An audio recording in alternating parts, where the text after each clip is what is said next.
Let us go through to the pure virtual function. A pure virtual function is a virtual function declared in the base class without definition. In simple words, it does nothing in the base class. The derived class must provide an implementation for that, otherwise we will get a compilation error. What it means? Basically, we have to create a function with the syntax virtual using virtual keyword, return type and function name, initialized with 0 and ends with semicolon, terminated with semicolon.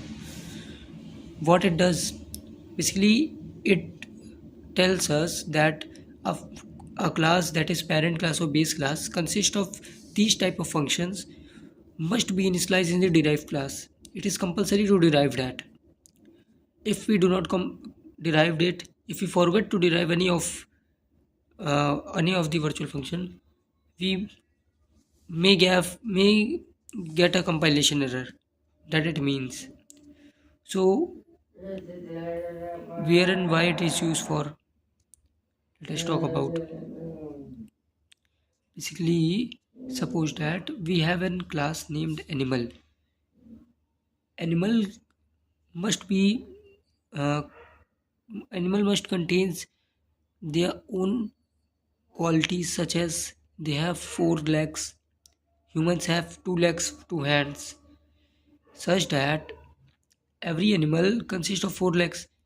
So if we created a class animal, so we define that कि ये animal है, इसके पास 4 पैर होने चाहिए, 2 कान होने चाहिए, 1 नाक होनी चाहिए, 1 मुंह होना चाहिए, ऐसे। ठीक। अब बात आती है, हमने एक स्ट्रक्चर बना दिया, we have created an structure of the animal. Now we have to create real animals such that we are the Brahma of the programming, and we are going to create a real world entity such as dog. The dog must have 4 legs, must follow the instructions that we have created. We have initialized in the we have that we have provided as a skeleton in the part of animal class. So dog must have to follow that, otherwise it is not considered as a dog. ठीक है, तो इसलिए हम लोग इसका use करते हैं कि हम लोग कोई भी चीज़ भूल ना जाए और एक एरर शो हो जाए, ताकि हम लोग उसको डिफाइन कर सकें, तो इसलिए यूज़ होता है. So thanks for watching.